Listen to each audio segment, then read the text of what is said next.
so rich in culture, but it doesn't end there. We are talking some trendy shopping, exceptional culinary arts, galleries, even 10 museums. So much to see and do today here. And guess what? You're coming along with me because for this Star Foodies episode, I'm discovering beautiful Muskoka.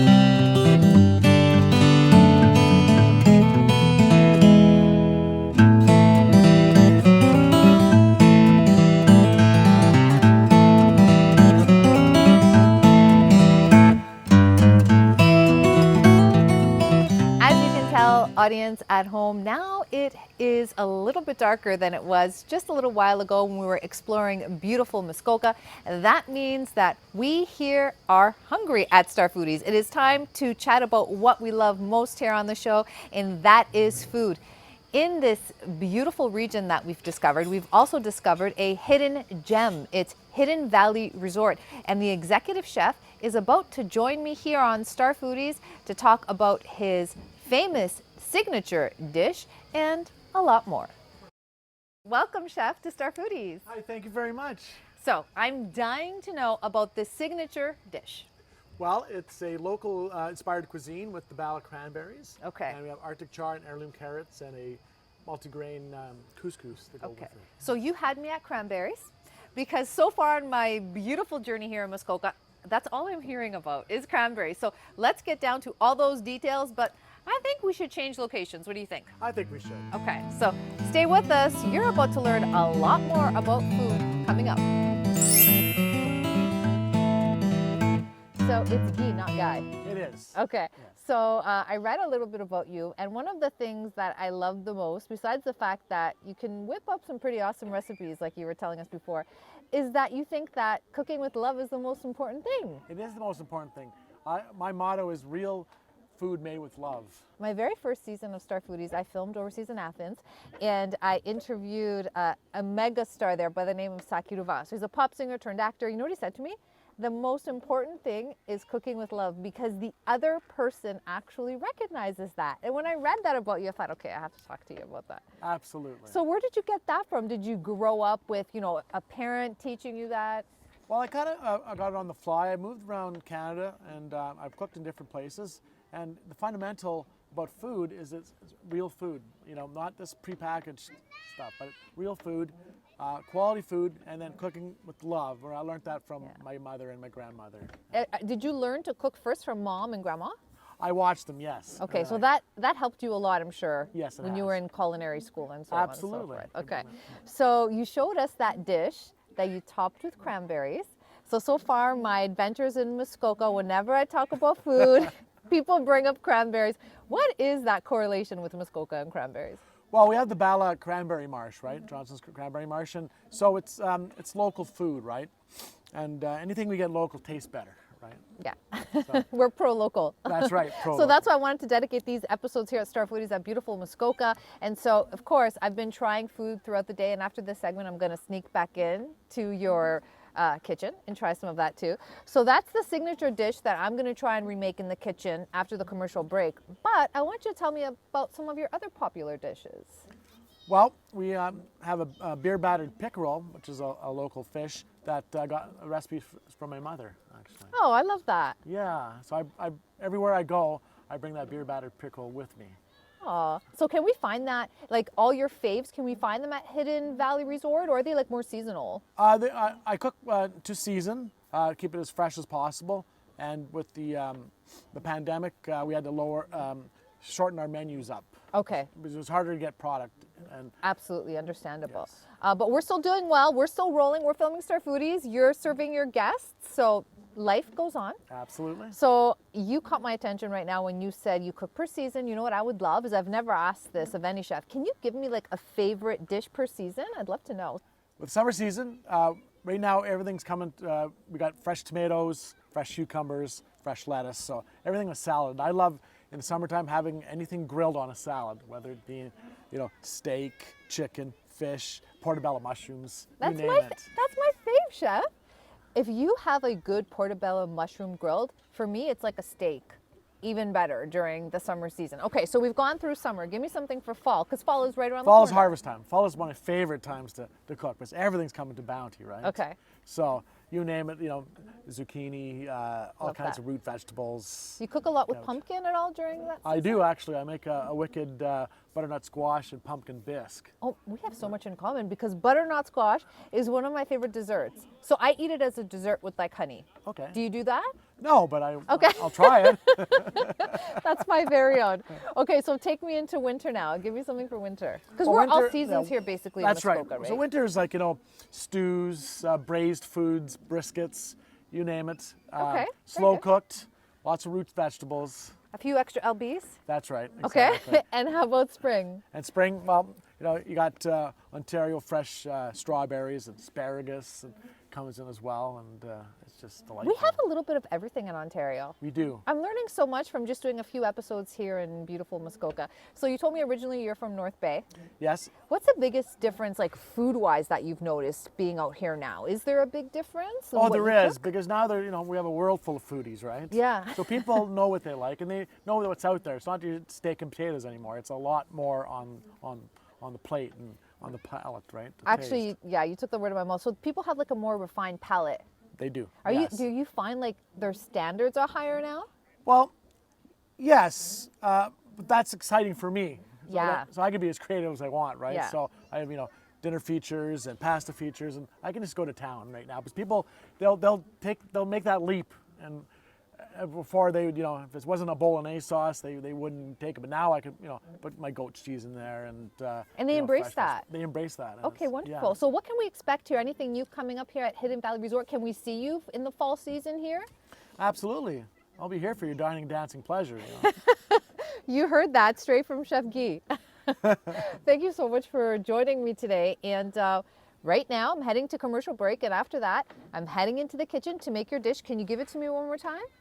It's a ballot cranberry and leek crusted Arctic char with ancient grains and heirloom carrots. I've never made anything so complicated before. After the commercial break, I'm going to do my best, and usually I have an awesome chef with me, so hopefully do your beautiful chef dish justice. Perfect. Okay, thank you very much. You're welcome.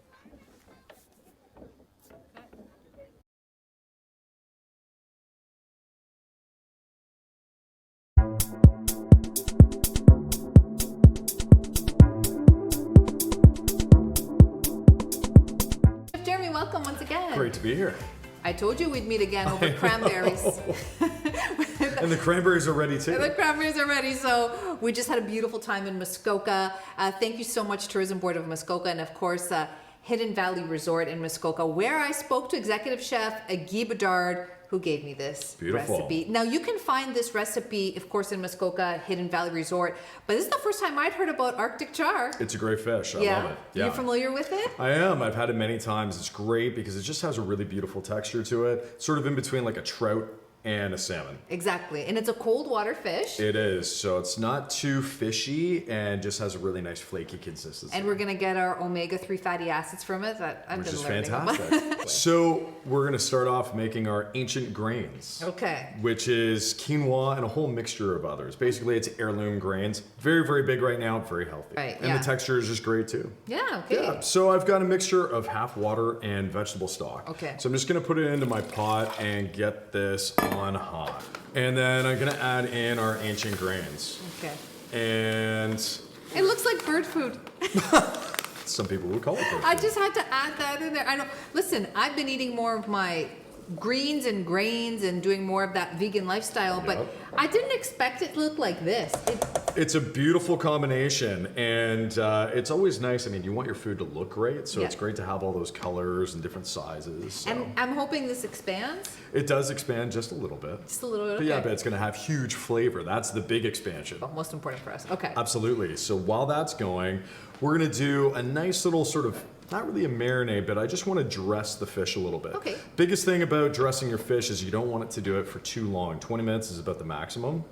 Otherwise, it starts to make the fish kind of chewy. Oh. So I've got some fresh parsley here out of my garden. And I also have some fresh basil and a little basil flower. Oh, if you wanna beautiful. smell. So you grow this? Absolutely. Oh. So we're going to use that as a garnish afterwards, and we're just going to break up our basil. I've already pre-washed all this. And the other veg that we're doing is the heirloom carrots, which looks great, and I'm using the tops.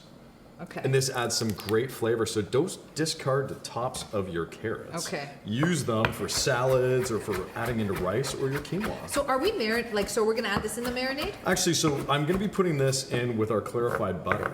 Okay. And I'm gonna brush it onto the fish, and then whatever we have left over, I'm gonna throw into the ancient grains. No more than 20 minutes, which I didn't even know that you could marinate fish. It's a great idea to be able to dress it. It just helps to bring out the flavors. Okay. Also, if it's kind of a fishier fish, it also helps to kind of tone down the flavor. So I want to know, myth or fact, since you're an expert, do we add salt to fish? Yeah, you totally can. I mean, that's part of the seasoning. The reason why I'm not is because we've already got salt in the butter. And then when we actually throw it into the skillet, we're going to be adding in a little bit more to it. Ah, so it's not a mistake to add salt to No, fish. you totally Okay. can. Oh wow, Butter. that smells so good. There's your clarified butter. Okay. So I'm going to drop in our herbs. Okay. And I'm going to stir it up just to soften them. This is also going to help it to stick to the skin of the fish. Okay.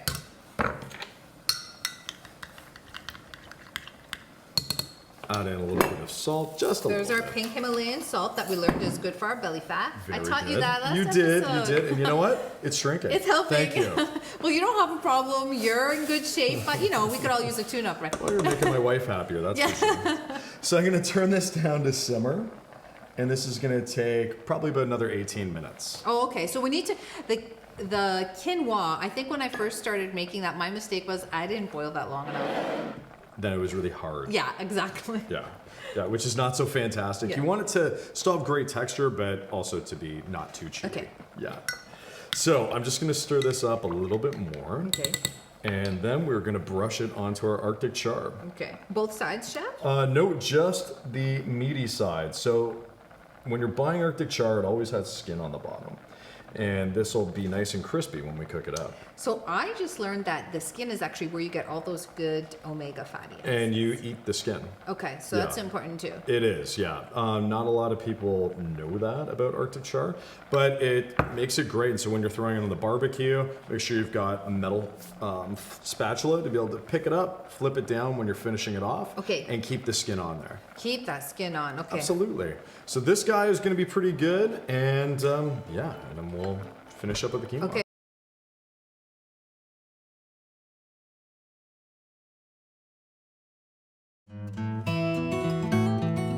So, before we cut to break, I do want to ask you, you gave me a couple options when we first chatted about the Arctic Yes. char. Like, we can barbecue this? You can barbecue it, you can pan sear it, you can throw it in the oven. Okay. Yeah, I mean, either pan sear it or barbecue are my two favorite ways to Your do it. two favorite ways. Because it is a thinner fish. Yeah. You're never going to get a cut that's going to be this thick. Okay. And so it's going to be quick, you want high heat, and so that you have some really nice flavor Quick, to it. high heat. You know me with high heat, I tend to burn everything. Just have to watch it. I was going to ask you, can we get a tip? Just watch it. Don't walk away. We're gonna let that boil. Yep. TV time, 20 minutes total, but 10 more, I think. Exactly. Okay, so let's do some magic TV time. 10 minutes. Those ancient grains are gonna be ready.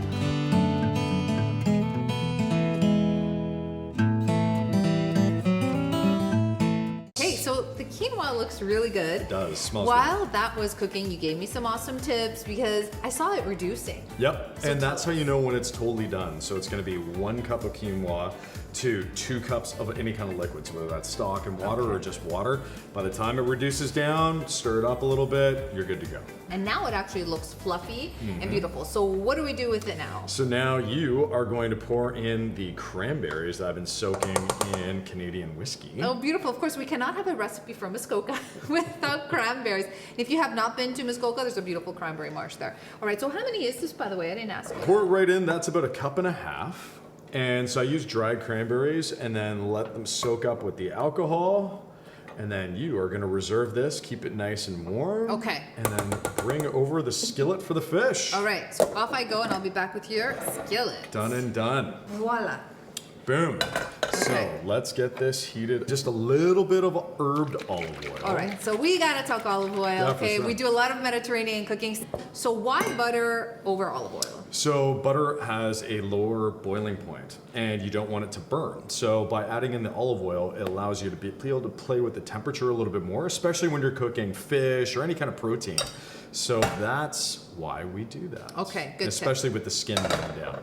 Okay, good tip. Okay, so this beautiful piece of fish is gonna go right down. And we're just gonna watch this while we are cooking. Okay, I'm gonna scoop in the rest of that beautiful butter. okay. And then let's add in our carrots. Okay, so one thing you taught me is that they're different color on the outside, different color on the inside. So we've got purple, So these are heirloom carrots? heirloom carrots. Okay, I know that Chef Guy was really specific about using heirloom carrots. Do they also have more flavor? I believe that they do. Okay. And plus they just look really cool. But yeah, they do have a really nice flavor to them. Okay. Yeah. So I mean, in this dish, if you're barbecuing them, you put your carrots right on the top rack and your fish on the grill. Okay. But this time, since we're gonna do it all in one pan, we'll just kind of watch the cooking. Okay. Play with it a little bit. Okay. And then, what were these? Those are scallions. Okay, so we add in the scallions last. Yes. Okay. Exactly. So in goes the fish. So scallions are the bambino of the onion family, right? They are. Okay. And they have beautiful flavor. Definitely. Okay. So we're gonna let that simmer for 12 minutes. Yeah, about that. I'm just gonna turn it down a little. But we do flip the fish We do wind up flipping the fish at the end to finish it. at the end, because that's another mistake. Yes, it Okay. is. All right. Especially when you're frying it, you want to make sure that the top is just as cooked as the bottom. Okay. Well, I'm here with an expert, so we'll be okay. And it looks Oh awesome. my gosh. Okay. So how long has that been cooking, Chef? It's been about 12 to 15 minutes. Quick. Yeah, so cooking on high heat and doing that flip helps to keep it really cooking, so you're getting the heat on both sides. Just one flip. Just one flip, well, and then you flip it back just to finish it up, so Okay, you guys can look good. Right. We don't want to tear it apart. And our quinoa cooked for about 20 minutes. Exactly. Infused with these beautiful cranberries. Look at that. So shall I plate this now? Please do. Okay. Matt, and this is like one hearty meal. Wow. My favorite sous chef. Thank you so much. Wow, I got a Spasiba. Got a promotion for stop. I used to, when I first started the show, a lot of burning. But I think lot of burning? I think I've I can't even imagine you doing that. Okay. So we're gonna put on our fish and then add in our veggies. And I left the ends of the carrots Okay. because you can eat those and they taste great. They Okay. have almost like a nutty little flavor to Oh, them. so nice. Yeah. So we'll finish that up.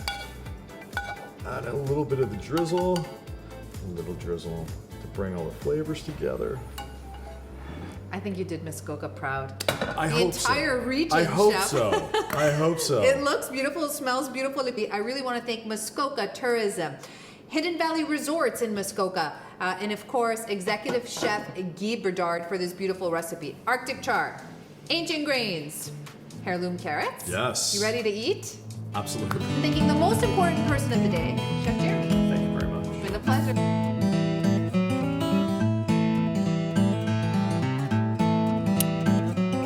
As you can see, everybody, night has fallen here in Muskoka, and I could not leave Hidden Valley Resort. We're talking to the man who actually runs this place, General Manager Scott. Pronounce your last name for me? Scott Dowdy. Scott Dowdy, and you've been here for a while, you were telling me earlier. About 6.5 years now. Okay, so what makes this such a hidden gem in Muskoka? Well, Hidden Valley. We're hidden. But as you can see, Muskoka is just a beautiful part of Ontario, and it's somewhere that everybody wants to be. Yeah. And it's great having you up here and being able to experience what we get to experience every day.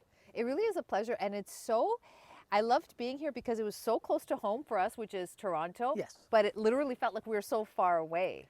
There's a lot of people in Toronto that don't understand how close Muskoka is. Yeah. And once they jump on that 400 and they get up here, they get to kick back, relax, put their feet up, and eat some great food here at Hidden Valley Resort and at Birch's Restaurant. Of course, so we've got the food, we just spoke to Chef Guy, we've also got the activities.